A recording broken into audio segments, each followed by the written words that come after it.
Hey people, welcome back to my channel. আজকের ভিডিওটা কিন্তু কোনো কুকিং রিলেটেড না, বাট এটা একটা কিচেন হ্যাক।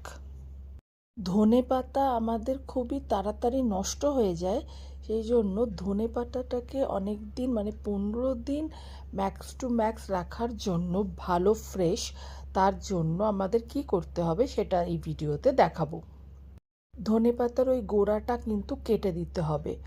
পুরো গোড়া কেটে একটা ভালো কটন ক্লথে সেইগুলোকে ঢুকিয়ে রাখতে হবে, মুড়িয়ে রাখতে হবে।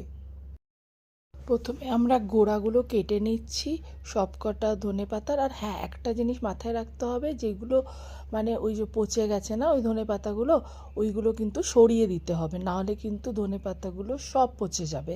যেরকম বলে না, একটা পচা ডিম থাকলে, একটা ভালো ডিমের মাঝখানে সেই ডিমগুলোও যেরকম পচতে থাকে, ফল থাকলে, পচা ফল থাকলেও পচতে থাকে, সেরকমই সব কিছুই কিন্তু পচা জিনিস থাকলে সেটা কিন্তু নষ্ট হয়ে যাওয়ার চান্সটা বেশি।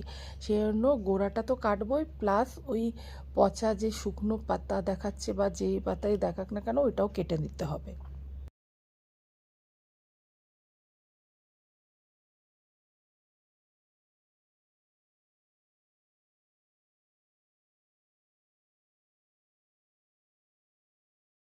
এরকম কিছু পাতাও থাকে ধনে পাতার মধ্যে, এটাও কিন্তু সরিয়ে নিতে হবে। ধনে পাতাটাই আমরা প্রিজার্ভ করা দেখাবো।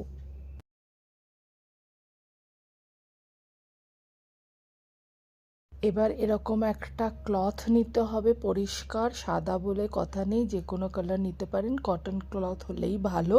তারপরে এরকম করে ভালো করে র্যাপ করে নিতে হবে।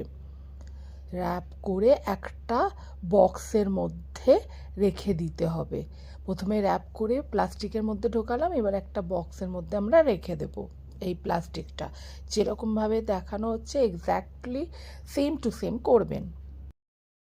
এবার এরকম ফ্রিজে রেখে দেবেন। ভিডিওটি ভালো লেগে থাকলে অবশ্যই লাইক, শেয়ার আর সাবস্ক্রাইব করবেন।